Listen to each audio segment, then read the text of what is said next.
주시고 예배를 통하여 또한 하나님을 높이며 또 하나님의 음성을 들을 수 있도록 은혜를 내려주심을 감사합니다. 이 시간도 주님만이 영광을 받아주시며 이 시간도 말씀을 통하여 임재하여 주시되 이 말씀의 의미를 우리의 마음에 새길 수 있게 하여 주시고 깨달을 수 있게 하여 주시고 우리의 삶에 적용할 수 있게 하여 주시되 우리의 마음에 늘 평화와 감사로 넘치게 하여 주시옵소서. 전하는 자를 온전한 도기로만 사용하여 주시고 주님만이 홀로 영광 받아 주시옵소서. 감사하오며 예수님의 이름으로 기도하옵나이다. 아멘. 오늘은 데살로니가후서 2장 13절부터 17절의 말씀을 통해서 우리가 하나님 앞에 감사할 것이 무엇인가 하는 제목으로 함께 은혜를 나누고자 합니다. 지난주에 본문을 좀 넓게 잡은 것은요, 다 할 수 있었으리라 생각했는데 의외로 설명을 하다 보니까 13절부터 설명이 불가능했습니다. 그래서 오늘 다시 주일을 맞아서 이 말씀을 전하려고 합니다. 우리가 지난주에 들었듯이 2장 1절부터 12절까지의 내용은 사도 바울이 데살로니가 교회가 가지고 있던 고민이 있었습니다. 그 고민을 해결하고자 이 데살로니가 후서를 통해서 주님의 재림에 대한 시기는 우리가 알지 못하지만 징조는 있다. 그 징조를 설명하고 싶은 것이었습니다.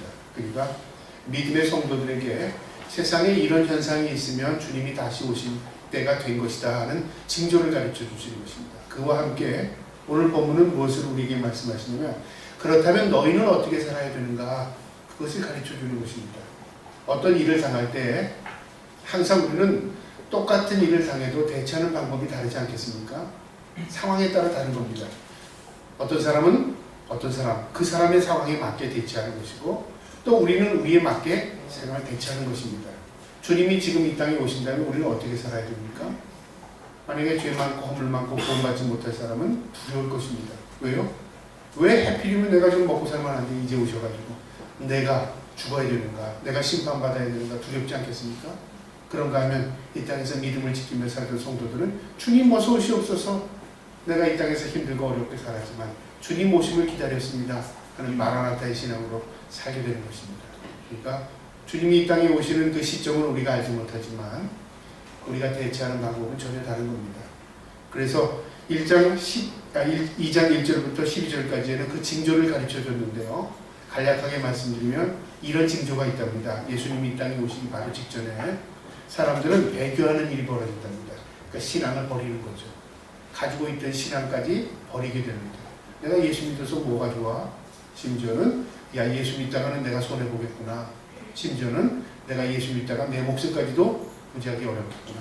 신앙을 버리는, 배교하는 일이 벌어진답니다. 그 다음에 또 세상에 어떻게 돼? 불법이 성행합니다. 사람들이 악해집니다. 왜 그러냐면 심판때가 되면 사람들이 정결해지는 게 아니라 그 심판에 사람들이 더욱더 악한 모습을 보인답니다. 그런가 하면 이제 또 적그리스도, 다시 말하면 악한 자들 가운데 자기를 높이고 자기가 하나님의 자리에 올라서는 사람들이 있다는 거죠. 그래서 예루살렘 성전에 더러운 것이 하나님의 자리에 다른 것을 세우는 일이 벌어집니다. 그러니까 우상이 세워지는 것이죠. 그런가 하면요, 불법의 비밀이 활동할 뿐만 아니라 사탄의 활동이 더욱더 왕성해져서 사람들이 거짓된 것에 미혹이 됩니다. 그래서 모든 능력, 표적, 기적, 거짓의 유혹을 당하게 되고요, 속임에 빠지게 된답니다. 여러분 누구든지 속고 싶은 마음이 누가 있겠습니까? 정신 차리고 신앙생활하고 싶지 않겠습니까? 그런데 속이는 것에 넘어가는 것도 때로는요, 속이는 사람의 책임도 있지만 속아 넘어가는 사람의 책임도 있습니다. 그러니까 우리가 속지 않으려고 조심하는 것도 중요한 거지만요, 내가 옳은 사람이 돼야 속지 않습니다. 속이는 사람에게만 화살을 돌려선 되지 않습니다. 예를 들어서 우리가 어떤 일을 행할 때 내가 속이는 사람들의 자리에 가면 나도 모르게 속지 않겠습니까? 그러나 내가 온전한 삶을 믿음으로 살면 내가 속임 당할 일이 별로 없습니다. 그래서 먼저는 내가 온전한 삶이 되는 것이 중요한 것입니다. 이처럼 주님이 이 땅에 오시기 바로 직전에는요, 이렇게 혼미해지는 일들이, 우리가 쉽게 속아 넘어가는 일들이 벌어진다입니다. 그래서 11절에 읽지 않았지만 이런 말씀 있죠. 이러므로 하나님이 미혹의 역사를 그들에게 보내사 거짓 것을 믿게 하시니, 심각한 얘기죠. 옳은 것을 믿는 게 아니라 사람이 거짓된 것을 믿게 한답니다.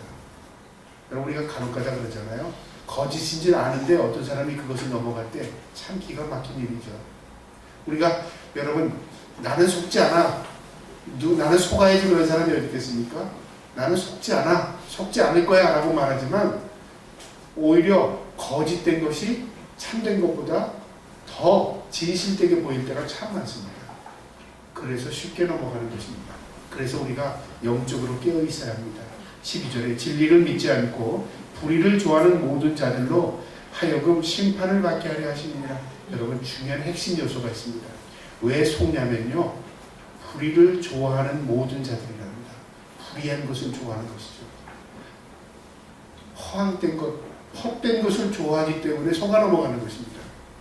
여러분, 사람들이 정직하고 진실하게 살면 속을 일이 별로 없습니다. 내가 노력한 대로 얻을 수 있습니다. 그런데 내가 헛된 것에 마음을 두게 하면, 노력하지 않고 거두려고 하면 어떻게 됩니까? 쉽게 속아 넘어가죠. 예를 들어서 어떤 사람이 나 돈 1,000만 원만 빌려줄래? 내가 이자로 1,000만 원 줄게. 이야, 이자 굉장히 크다. 그래서 속을 것 같으면서도 이자가 많다니까 어떻게 됩니까? 그래, 좋은 거야, 뭐 버는 거지 하고 너무 빌려주면 어떻게 될까요? 그것은 말의 자체가 벌써 속임수가 있는 겁니다. 어떤 사람이 그렇게 주는 사람이 또 없을거니와 내 마음에 이미 불의한 마음을 갖게 된 것이죠. 내가 어떻게든지 더 많이 이익을 봐야 되겠다, 그 말이죠. 그래서 속아 넘어가는 것, 그것도 잘못된 것입니다. 이제 오늘 본문의 13절의 내용은 뭐냐면요, 믿음의 성도에게 주시는 말씀입니다. 그러니까 주님께서 이 땅에 오시기 직전에 우리는 어떻게 살아야 되는가, 오늘날 우리 성도들은 어떻게 살아야 되는가, 그걸 가르쳐 줍니다. 그들은 속아 넘어가고 그들은 속게 되어 있고 그들은 속아 넘어감으로써 심판을 당하게 되지만 우리 성도들은 어떻게 살아야 되는가? 13절에요. 주께서 사랑하시는 형제들아, 우리입니다. 우리 사랑하는 자들아, 우리가 항상 너희에게 관하여 마땅히 하나님께 감사할 것은 하나님이 처음부터 너희를 택하사 성령의 거룩하게 하심과 진리를 믿음으로 구원을 받게 하려 하십니다. 하나님께서 우리를 택하신 것은 처음부터 구원받게 하신 일이랍니다. 그러니까 감사합니다. 감사합니다. 여러분, 걱정과 염려, 반대말을 여러분 아십니까? 걱정과 염려. 걱정하지 마. 반대말. 걱정해. 그 말이겠죠? 근데 그 말이 아닙니다, 사실. 걱정하지 마라의 반대말은 걱정의 반대말은 걱정하지 마. 우리가 야, 염려하지 마, 걱정하지 마. 근데 그게 염려하지 말라고 해서, 걱정하지 말라고 해서 염려, 걱정이 떠나가나요? 그렇게 되지 않습니다. 어떻게 하면 염려가 되지 않을까요? 어떻게 하면 걱정이 없어질까요? 그 방법을 아셔야 되죠. 성경이 이미 우리에게 다 가르쳐 주었습니다. 그것은 바로 오늘 본문에 있는 내용인데요, 감사로 채우는 것입니다. 내가 감사하면 염려가 떠나갑니다. 내가 감사하면요, 걱정이 없어집니다. 감사와 걱정, 염려는 공유하지 못합니다. 내가 감사하던가 내가 염려하던가 둘 중에 하나입니다. 그래서 이 헬라어 원어에 보면 염려라는 말이 메림나우라는 단어인데, 헬라어로 메림나우는 염려입니다. 이 메림나우라는 게 메림이라는 단어와 나우라는 단어의 두 개의 합성어입니다. 그러니까 두 단어가 합쳐서 염려라는 말이 된 겁니다. 그럼 메림이라는 단어는 무슨 뜻이고 이 나우라는 뜻은 무슨 뜻이냐? 메림이라는 단어는 마음, 나우라는 나누다 그 말입니다. 염려라는 뜻의 이 단어를 해보면 마음을 나누는 게 염려입니다. 이거 할까 저거 할까 어떻게 하지? 종잡을 수 없는 마음입니다. 그러니까 염려가 되죠. 염려가 왜 생깁니까? 내 마음이 흔들리는 겁니다. 종잡을 수가 없어요. 그러니까 염려가 생기는 겁니다. 이러지도 못하고 저러지도 못하고. 쉽게 말, 믿음으로 살까? 내가 믿음으로 살면 흔들리는데, 내가 손해보는데, 세상적으로 살까? 세상적으로 살자니 하나님이 나를 택하셨는데 내가 믿음으로 살아야지. 이러지도 못하고 저러지도 못하고 염려하다가 결국 시간만 지내고 나는 거죠. 그걸 없애려면 어떻게 해야 됩니까? 감사해야 합니다. 감사. 그래, 내일을 알지 못하지만 오늘 한날 주님 주신 은혜로 감사하며 살자. 내가 감사하면 나도 모르게 염려, 근심, 걱정이 다 떠나가는 것입니다. 사도 바울은요, 초대교회 성도들이 주님이 언제 오실까 그거에 걱정하고 염려했어요. 내가 구원받을까? 구원받지 못할까? 염려가 되지 않겠습니까? 그러니까 사도 바울이 그 마음을 헤아린 겁니다. 그거 염려하지 마라. 이미 하나님이 우리를 택하셨다. 그럼 우리 택함 받은 백성은 어떻게 살아야 되는가? 감사하며 살아야 된다는 거죠. 그러면서 이렇게 말한 겁니다. 처음부터 너희를 택했답니다. 여러분, 우리가 처음부터 처음이 언제일까요? 성경에는 만세 전, 창조 전 그런 말이 있습니다. 이 세상이 만들어지기 전에, 내가 이 땅에 태어나기 전에 하나님은 나를 아셨습니다. 하나님은 이미 나를 택하셨습니다. 이 신비로운 겁니다. 우리 생각은 내가 뭐 좀 착한 일을 해야 하나님 앞에 택함을 받고, 내가 뭐를 해야 하나님 앞에 택함을 받은 줄 아는데, 성경은 그런 말씀이 없습니다. 이미 내가 만들어지기 전에 하나님이 나를 아셨다고 말합니다. 나를 창조하기 전에 하나님이 나를 택하셔서 하나님의 자녀 백성 삼으신 겁니다. 이게 신비입니다. 이런 말을 세상 사람들이 하면은, 그래 너희나 잘 믿고 천국 가라, 화가 나지 않겠습니까? 그런데 그런 건 어떻게 합니까? 하나님이 그렇게 하셨는데요. 누구가 하나님 앞에 감히 흰문하겠느냐, 반문하겠느냐? 하나님이 그런 주권이 없느냐, 그런 말씀이십니다. 내가 택할 권리도 있고 내가 버릴 권리도 있다. 하나님의 권리입니다. 그걸 우리가 입장에서 하나님을 1대1로 하나님 왜 그러셨습니까? 말할 수 없는 겁니다. 신비로운 겁니다. 만세 전에 처음부터 너희를 택했답니다. 그 다음에 나는 택한지도 몰랐습니다. 난 구원받을지도 몰랐어요. 내가 하나님의 자녀인지도 몰랐습니다. 사실이요. 그런데 성령이 거룩하게 하신가? 하나님이 택하셨으면 하나님의 구원의 여정, 다시 말하면 하나님의 자녀 삼는 과정이 있습니다. 내가 택할 거야. 택했어. 그러면 어떻게 할까요? 택했으면 무조건 나는 하나님의 자녀 삼으시나요? 하나님의 자녀다운 사람으로 만들어 가시는 과정이 있습니다. 그래서 성령으로 거룩하게 하신답니다. 여러분, 성령으로 거룩하게 하는 과정이 있습니다. 정결케 하는 과정입니다. 진리를 믿음으로 구원을 받게 하려 하십니다. 그 다음에 진리를 믿음으로 우리에게 믿음을 주시는 것입니다. 자, 여기에서 하나님이 우리를 거룩하게 하시고 우리를 믿음으로 믿게 하시는데, 우리가 거룩해지기를 거부하고 하나님을 믿기를 거부하면 어떻게 될까요? 하나님의 택함에 어떤 결과가 나죠? 하나님은 우리를 택하시지만 우리가 하나님을 거부할 수 있는 것입니다. 이것을 자유의지라고 말합니다. 하나님은 굉장히 인격적이십니다. 어떤 인격을 가지고 계시죠? 하나님을 믿을 인격도 있지만 하나님을 거부할 수 있는 우리에게 인격도 우리에게 주셨습니다. 그래서 에덴 동산에서 아담과 하와가 하나님이 하지 말라는 선악과를 따먹는 이것이 무엇이냐면 하나님의 말씀을 거부하는 행위였습니다. 하나님 우리를 굉장히 인격적으로 대하시죠. 저는 간혹가다 그 인격적으로 대하는 것을 때문에 사람들이 하나님을 우습게 여기는 경우가 있구나 생각할 때가 있었습니다. 과거에는 이런 생각을 했던 적이 있었습니다.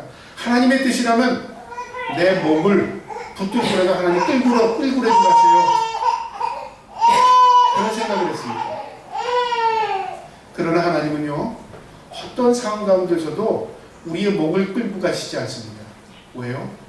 우리를 로봇으로 만드시지 않고요, 우리를 억압적으로 하나님을 믿게 만드시지 않습니다. 하나님은 지극히 인격적이십니다. 그 인격을 우리가 깨닫는 순간에 하나님 앞에 두렵고 떨리고 설 수밖에 없습니다. 이 정도로 하나님의 인격을 갖고 계시나? 이 정도로 하나님은 나를 사랑하시는가? 그겁니다. 거룩하게 하신가? 진리로 믿음으로 구원을 받게 하십니다. 그러니까 내게 주시는 믿음도요, 하나님의 은혜일 뿐만 아니라 그 주시는 믿음을 내가 붙들고 살기 때문에 내가 구원의 백성이 되는 것입니다. 그러니까 믿음은 단회적이지 않고 연속성상이 있습니다. 내가 과거의 믿음 생활 좋았지, 내가 잘했지, 그게 어땠다는 겁니까? 지금은 어떤데?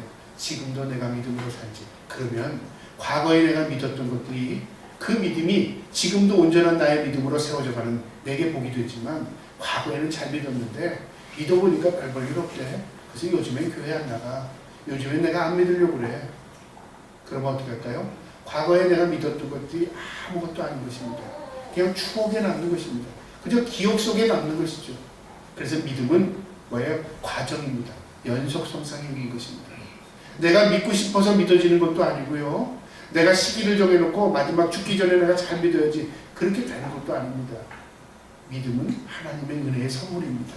바로 저와 여러분이 그 하나님의 주권적인 섭리 가운데 택함을 받은 것입니다. 그 다음에 14절에 이렇게 말씀하십니다. 이를 위하여 우리의 우리의 복음으로 너희를 부르사. 그 구원을 위해서, 우리를 구원하기 위해서 무엇으로? 복음으로 너희를 부르셨답니다. 복음으로. 그 부르심이 뭘까요? 콜링. 주님께서 내게 와라 그 말이죠. 어떻게 부르셨어요? 산속으로 부르셨습니까? 돛 닦으라고 부르셨습니까? 아닙니다. 복음의 말씀으로 우리를 부르셨습니다. 그러니까 부름받은 백성은 바로 하나님의 말씀을 들어야 되는 것입니다. 내가 하나님 앞에 택함받은 백성인가? 말씀이 들려지기 시작합니다. 답답한 것은요, 똑같은 장소에서 똑같이 말을 해도 듣는 사람이 있고 듣지 못하는 사람이 있습니다. 들려지는 사람이 있고 들려지지 않는 사람이 있습니다. 무엇의 차이일까요? 간혹가다는 이렇게 말하는 분도 있어요. 목사님이 설교를 잘해봐. 내가 잘 듣지. 도대체 무슨 말인지 몰라. 그런 사람이 있습니다. 그런데요, 반대로 뒤집어 볼까요? 신기한 게 하나님의 말씀은요, 나이가 어려도 들려지는 사람이 있고요, 지식이 있고 나이가 많아도 안 들려지는 사람이 있습니다. 그래서 신비로운 겁니다. 배움이 덜하고 더하고의 차이가 아닙니다. 이것은 하나님의 말씀이 들려지는 것은요, 내 마음가짐입니다. 하나님의 성령이 내 마음을 주장하셔야 됩니다. 그러니까 들을 수 있는 귀도 하나님의 은혜인 것입니다. 여러분, 그 은혜를 간구할 수 있기를 주님의 이름으로 축복합니다. 하나님, 내가 말씀을 듣게 하옵소서. 내가 그 하나님의 말씀을 듣고 말씀이 내 마음에 새겨지게 하옵소서. 하나님의 은혜를 사모하는 것입니다. 부르셨답니다. 복음으로 부르셨습니다. 우리 주 예수 그리스도의 영광을 얻게 하려 하시느니라. 왜 우리를 부르셨는가? 제가 어제도 우리 청년들한테 성경 공부하면서 그런 복음성가 이야기했어요. 당신은 사랑받기 위해 태어난 사람. 참 좋죠? 그냥 마음에 상처 있는 사람들이 그 노래를 들으면 내가 이 땅에 왜 태어나니 그런 생일 축하 노래도 있는데요. 그거와는 다르게 내가 하나님 앞에 사랑받기 위해 태어났구나. 참 감사하고 고마운 마음도 있습니다. 그런데 사랑받기 위해서 태어난 게 우리 인생의 목적이 사실은 아닙니다. 그 노래는 누구에게 적합한 노래냐면 절망 가운데 있는 사람, 소망이 없는 사람, 마음에 상처투성인 사람, 그 사람을 조금 회복하기 위해서 하나님이 당신도 사랑합니다. 하나님의 사랑받기 위해서 당신을 태어나게 하신 것입니다. 그걸 가르쳐주는 교훈적인 의미가 있을지 모르지만 예수를 믿는 사람들, 쉽게 말하면 하나님 앞에 성숙이 되어가는 사람들이 나는 사랑받기 위해 태어났다. 유아입니다. 유아. 다시 말하면 갓난 아닙니다. 그저 나는 하나님이 나를 사랑해줘야만 나는 믿음으로 살 수 있습니다. 그게 인생의 목적음이 아닙니다. 영광을 얻게 하려 하신답니다. 이 영광이 뭐냐면 하나님께 영광을 돌리고 하나님의 영광을 덧입는 겁니다. 하나님이 영광을 얻을 때 내가 그 영광 속에 임재하는 것입니다. 같이 있는 것입니다. 그래서 웨스트민스터 신앙 고백에는 우리 인생의 목적이 제1조, 인생이 이 땅에 왜 태어났는가? 하나님이 왜 인간을 만들었는가? 하나님을 영화롭게 하기 위해서랍니다. 그리고 그와 함께 영혼이 즐거워하는 것입니다. 그러니까 그 즐거움은 어떤 즐거움이냐면 내가 즐거워서 즐거운 게 아니라 하나님의 기쁨이 될 때 내가 즐거운 것입니다. 그게 인생의 목적입니다. 여러분, 인생의 목적을 모르면요, 가치가 없는 것입니다. 그 가치를 모르면 인생이 아무리 이 땅에서 잘 먹고 잘 살고 잘 되어도요, 그 인생은 아무 보잘것없는 인생이 되는 것입니다. 그러나 내가 이 땅에서 좀 부족하고 연약하고 힘든 삶을 살았을지라도요, 내 인생의 목적과 의미와 가치를 분명히 깨닫고, 그래, 내가 하나님의 영광을 위해 살아야지, 그 마음을 가지고 사는 순간부터 하나님께서 그의 삶을 어떻게 이끌어 가십니까? 그의 창조의 의미와 목적대로 살아가게 하십니다. 창조의 의미와 목적. 우리가 청년부 수련회 때 그런 얘기를 했어요. 돌아가면서 꿈이 뭐야? 희망이 뭐야? 다 꿈과 희망을 이야기했습니다. 그런데 꿈과 희망이 없는 사람들이 간혹가다 있더라고요. 꿈이 뭐야? 희망이 뭐야? 그러니까 꿈과 희망은 뭐예요? 그래도 최소한 10년 뒤, 20년 뒤 앞으로의 내가 미래를 바라볼 수 있는 것인데, 기껏해야 내일, 모레, 1개월 후 멀리 바라보지 못하는 사람들이 있어요. 제가 한번 얘기해 볼까요? 너 꿈이 뭐야? 설교 끝나고 점심 먹는 거. 점심 먹고 나서 내 꿈이 뭐야? 이따가 저녁 먹는 거. 저녁 먹고 나서 너 내일 꿈이 뭐야? 내일 아침 먹는 거. 참 막연하지 않습니까? 꿈이 먹고 나서 숟갈 놓자마자 또 먹는 생각하는 거예요. 어떤 사람은 숟갈 들자마자 저녁 뭐 먹지? 그게 꿈이에요. 꿈, 희망. 그렇게 산다면 어떻게 할까요? 강아지보다 못합니다. 여러분 강아지 저녁 걱정하는 거 같습니까? 강아지는 그저 있는 것만 먹습니다. 주인이 주면 먹는 겁니다. 그런 인생을 살면요, 꿈이 없는 인생은 동물보다 못한 인생을 사는 것입니다. 하나님이 우리를 만물의 영장, 다시 말하면 인간으로 창조한 목적은 그에게 창조시부터 그에게 꿈과 그에게 참된 소명을 주신 것입니다. 그것을 발견하는 사람도 있고 발견하지 못하는 사람도 있는 것입니다. 이것을 발견할 수 있는 것이 뭐냐면 믿음입니다. 나를 왜 창조하셨을까? 내 인생이 무엇인가? 가치는 무엇이지? 사도 바울은 데살로니가 교회의 교인들이 걱정을 했습니다. 주님 오시면 내가 구원받을까? 구원받지 못할까? 그거 걱정하지 말고 너를 창조한 목적이 무엇인가 생각해라. 바로 영광을 얻게 하려 하십니다.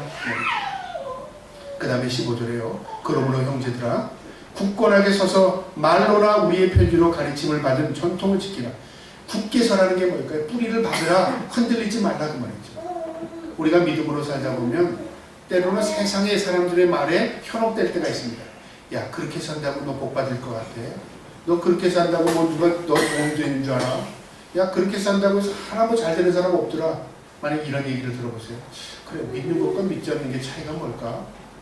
믿어도 그 모양이고 안 믿어도 그 모양이면 내가 괜히 시간 들이고 돈 들여서 믿을 필요가 뭐 있나 그런 생각을 하게 된다는 거죠. 왜 그런 생각을 할까요? 흔들리기 때문에 그렇습니다. 흔들리기 때문에. 믿음은 흔들리면요 가지고 있는 것도 다 쏟아버립니다. 그래서 믿음이 흔들리지 않으려면 어떻게 될까요? 하나님의 말씀을 붙드는 겁니다. 하나님의 말씀을 다른 말로 약속의 말씀 그렇게 말합니다. 여러분 인간들이 약속을 해도 그래도 지키려고 노력을 합니다. 하나님의 말씀은 1.1획도 땅에 떨어짐이 없답니다. 반드시 이루신답니다. 하나님은 신실하신 하나님이십니다. 거짓이 없으십니다. 거짓말이라는 자체가 하나님께는 전혀 적용이 되지 않습니다.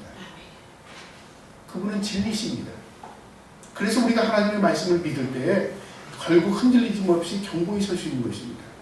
형제들아 굳건히 서서 하나님의 말씀을 믿고 굳건히 서라고 말입니다. 말로나 우리의 편지로 가르침을 받은, 다시 말 말로나 편지가 뭘까요? 오늘날 우리에게 주신 하나님의 말씀입니다. 이 말씀의 전통을 지키라. 이 말씀을 굳게 붙들어라고 말이죠.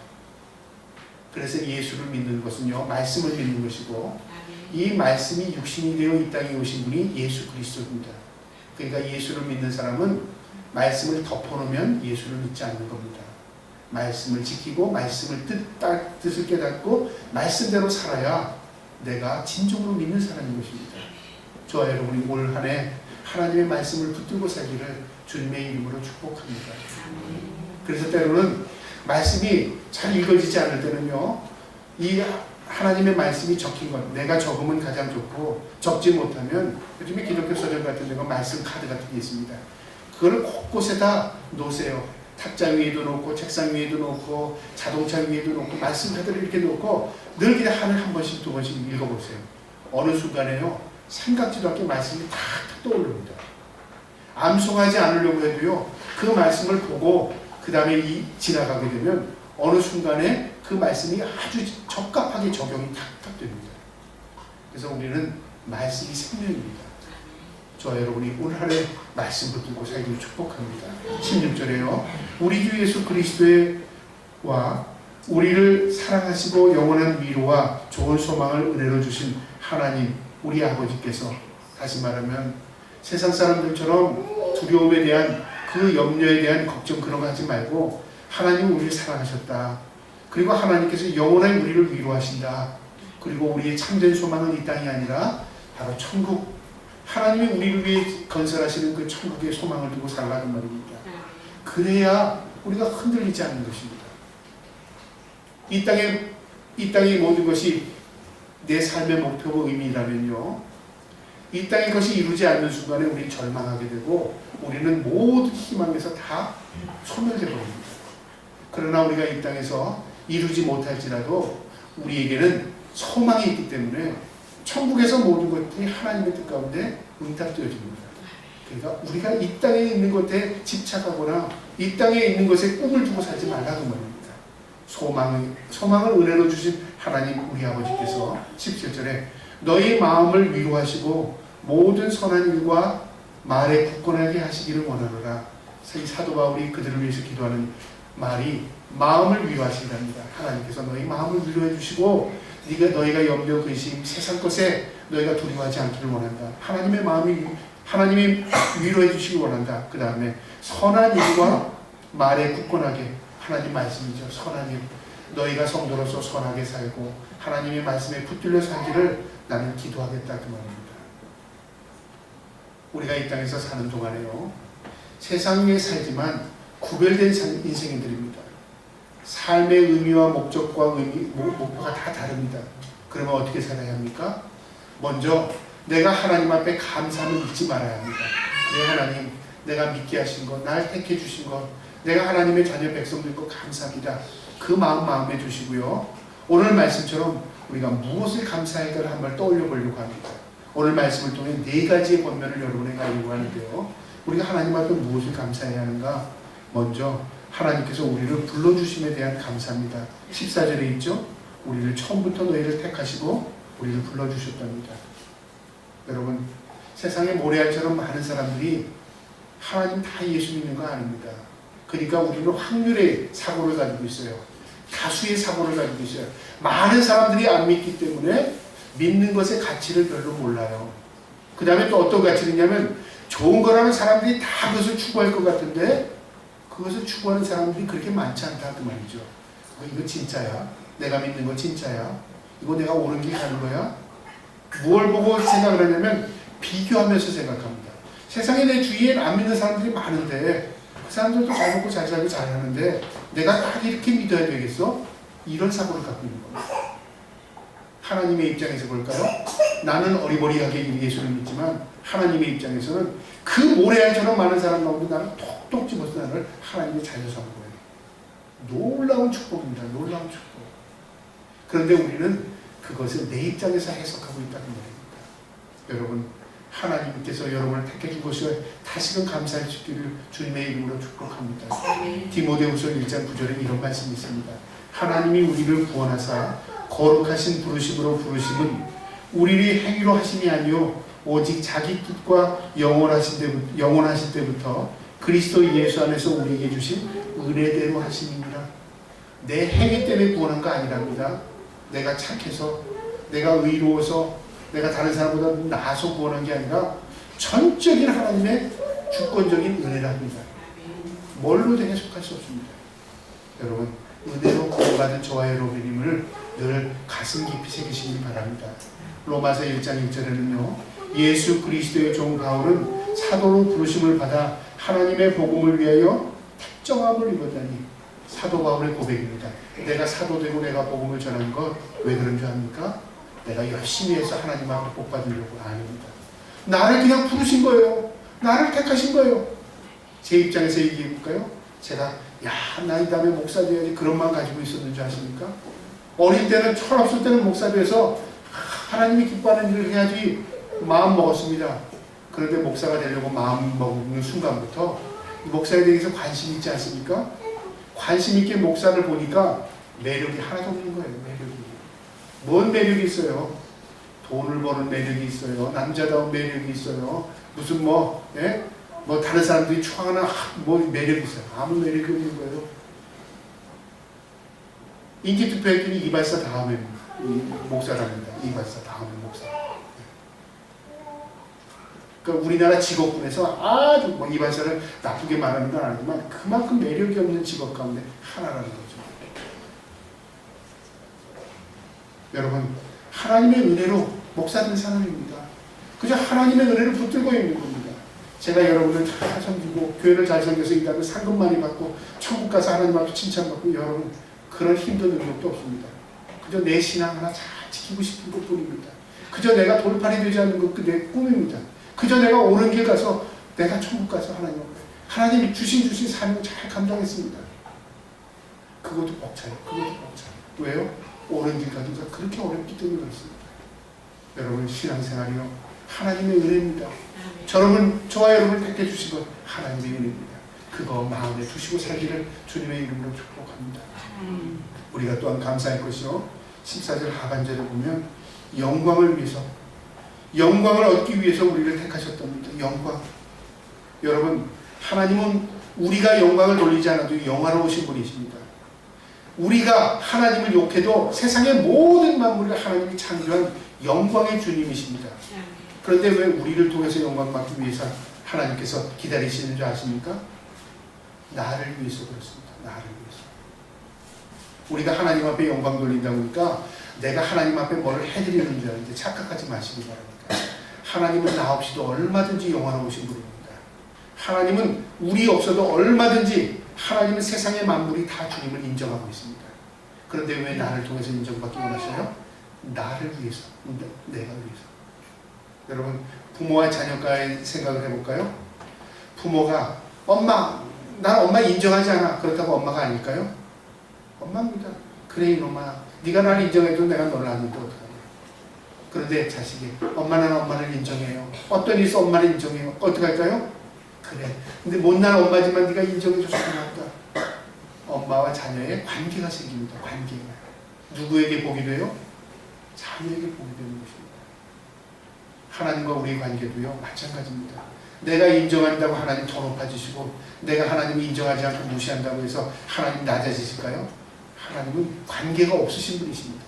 그러나 중요한 것은 내가 인정하면 내게 복이 됩니다. 고린도전서 10장 36절에 보니까 그런즉 너희가 먹든지 마시든지 무엇을 하든지 하나님의 영광을 위해서 하라. 사도 바울이 고린도 교회 교인들에게 그렇게 말합니다. 무엇이든지 내 마음에 하나님의 영광을 염두에 두고 해라. 심지어는 먹든지 마시든지. 먹는 게 뭐고 마시는 게 뭡니까? 내 삶입니다. 먹고 사는 것 모든 것에 하나님의 관심을 두고 살아라 그 말이죠. 그것이 하나님을 영화롭게 하는 것입니다. 올 한 해 우리의 모든 것들 가운데 하나님을 인정하며 살 수 있기를 주님의 이름으로 축복합니다. 그 다음에 하나님께 우리가 감사할 것은 하나님이 우리를 사랑해 주신 것에 대해 감사하시기 바랍니다. 여러분, 사랑이라는 것은 우리가 때로는 하나님은 당연히 우리를 사랑해야 된다고 생각합니다. 그러나요, 사실은요, 하나님의 사랑은 우리의 입장에서는 내가 사랑받을 존재라고 생각할지 모르지만 하나님의 입장에서 보면 사랑하는 존재가 있고 사랑받지 못하는 존재가 있습니다. 여러분, 놀라운 겁니다. 세상에 모든 사람들이 있지만 모두가 사랑받는 존재가 아니라는 말입니다. 여러분, 좀 이상하지 않아요? 하나님 만든 것 가운데 사랑하지 않는 게 있을까? 여러분, 사탄, 하나님 사랑받는 존재입니까? 사랑받지 못하는 존재입니다. 귀신들, 사랑받는 존재입니까? 하나님을 배반한 존재들입니다. 사탄은 어떻게든지 우리가 하나님으로부터 미움받는 존재가 되기를 만들어갑니다. 그러나 성령은 우리가 하나님 앞에 사랑받는 존재로 우리를 만들어가기 원하시는 것입니다. 하나님은 어떤 분이시냐면 요한일서 4장 10절에 이렇게 표현하고 있습니다. 요한 사도는 이렇게 말했습니다. 사랑은 여기 있으니 우리가 하나님을 사랑한 것이 아니요 오직 하나님이 우리를 사랑하사 우리 죄를 위하여 화목제물로 그 아들을 보내셨습니다. 조건 없이 사랑입니다. 심지어는 얼마나 사랑했냐면 외아들을, 예수 그리스도를 우리를 위해 대신 죽게 하시기까지 우리를 사랑하셨답니다. 그 큰 사랑을 우리가 입었음에도 불구하고 우리가 망각하고 있는 것입니다. 여러분, 사랑은요, 깨닫는 순간부터 우리에게 놀라운 은혜를 경험하게 합니다. 올 한 해 하나님의 사랑으로 우리의 심령이 가득 채워지기를 주님의 이름으로 축복합니다. 마지막으로요, 우리가 무엇을 감사해야 합니까? 영원한 소망을 주신 것에 대해 감사할 수 있기를 축복합니다. 16절에요. 우리 주 예수 그리스도 우리를 사랑하시고 영원한 위로와 좋은 소망을 은혜로 주신 하나님 우리 아버지께 영원한 소망. 여러분, 무엇이 소망일까요? 소망은 소망인데 단회적인 소망이 있을 수 있어요. 영원하다는 건 뭐죠? 변치 않는 것, 끝이 없는 것, 천국에 대한 소망입니다. 우리가 갈 곳은 영원히 변치 않는 것입니다. 영원히 끝이 있는 게 아닙니다. 영원한 것입니다. 그래서 진리는요, 변치 않는 것이 진리 아니겠습니까? 우리의 믿음은 진리를 믿는 것이지 그저 한시적인 것을 믿고 사는 것은 믿음이 아닙니다. 디모데전서 4장 10절에요. 우리의 소망을 살아계신 하나님께 두미니 곧 모든 사람 특히 믿는 자들의 구주시라. 소망을 어디에 두라고요? 하나님께 두랍니다. 저와 여러분이 올 한해 소망이 하나님께 있기를 축복합니다. 시편 62편 5절부터 7절에요.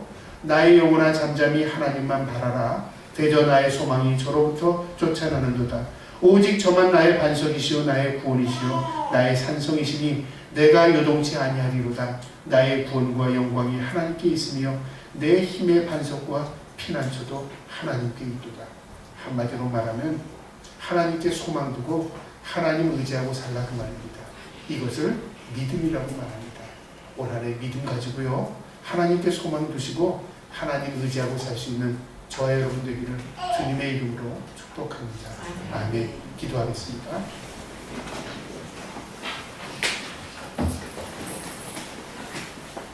우리의 반석이 되시며